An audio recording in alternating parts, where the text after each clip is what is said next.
സഭാപ്രസംഗി 9-ാം അധ്യായം 1 മുതലുള്ള വാക്യങ്ങൾ.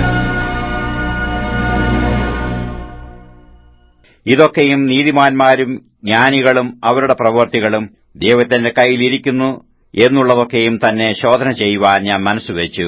സ്നേഹമാകട്ടെ ദ്വേഷമാകട്ടെ ഒന്നും മനുഷ്യൻ അറിയുന്നില്ല, സർവവും അവരുടെ മുമ്പിൽ ഇരിക്കുന്നു താനും.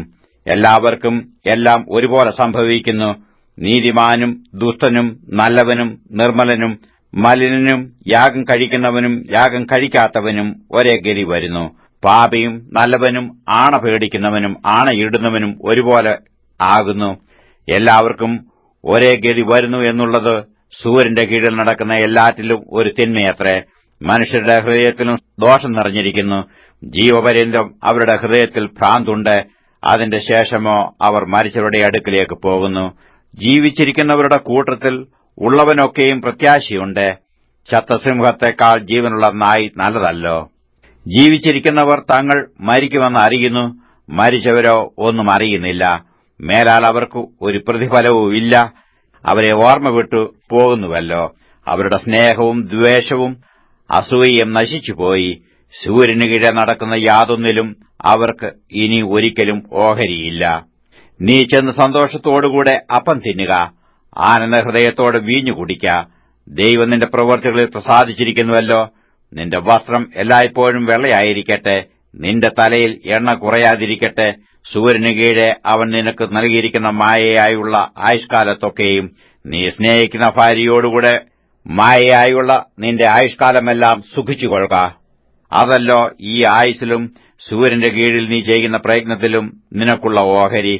ചെയ്യുവാൻ നിനക്ക് സംഗതി വരുന്നതൊക്കെയും ശക്തിയോടെ ചെയ്യുക. നീ ചെല്ലുന്ന പാതാളത്തിൽ പ്രവൃത്തിയോ സൂത്രമോ അറിവോ ജ്ഞാനമോ ഒന്നുമില്ല. പിന്നെയും ഞാൻ സൂര്യന് കീഴെ കണ്ടത് വേഗതയുള്ളവർ ഓട്ടത്തിലും വീരന്മാർ യുദ്ധത്തിലും നേടുന്നില്ല. ജ്ഞാനികൾക്കു ആഹാരവും വിവേകികൾക്ക് സമ്പത്തും സാമർഥ്യമുള്ളവർക്ക് പ്രീതിയും ലഭിക്കുന്നില്ല. അവർക്കൊക്കെയും കാലവും ഗതിയും അത്രേ ലഭിക്കുന്നത്. മനുഷ്യൻ തന്റെ കാലം അറിയുന്നില്ലല്ലോ. വല്ലാത്ത വലയിൽ പിടിപെടുന്ന മത്സ്യങ്ങളെപ്പോലെയും കണിയിലാകപ്പെടുന്ന പക്ഷികളെപ്പോലെയും മനുഷ്യർ പെട്ടെന്ന് വന്നുകൂടുന്ന ദുഷ്കാലത്ത് കണിയിൽ കുടുങ്ങിപ്പോകുന്നു. ഞാൻ സൂര്യന് കീഴെ ഇങ്ങനെയും ജ്ഞാനം കണ്ടു. അത് എനിക്ക് വലുതായി തോന്നി. ചെറിയൊരു പട്ടണമുണ്ടായിരുന്നു, അതിൽ മനുഷ്യർ ചുരുക്കമായിരുന്നു. വലിയൊരു രാജാവ് അതിന്റെ നേരെ വന്നു അതിനെ നിരോധിച്ചു. അതിനെതിരെ വലിയ കൊത്തളങ്ങൾ പണിതു. എന്നാൽ അവിടെ സാധുവായൊരു ജ്ഞാനി പാർത്തിരുന്നു. അവൻ തന്റെ ജ്ഞാനത്താൽ പട്ടണത്തെ രക്ഷിച്ചു. എങ്കിലും ആ സാധു മനുഷ്യനെ ആരും ഓർത്തില്ല.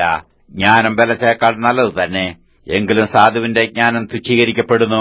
അവന്റെ വാക്ക് ആരും കൂട്ടാക്കുന്നതുമില്ല എന്ന് ഞാൻ പറഞ്ഞു. മൂഢന്മാരെ ഭരിക്കുന്നവന്റെ അട്ടഹാസത്തെക്കാൾ സാവധാനത്തിൽ പറയുന്ന ജ്ഞാനിയുടെ വചനങ്ങൾ നല്ലത്.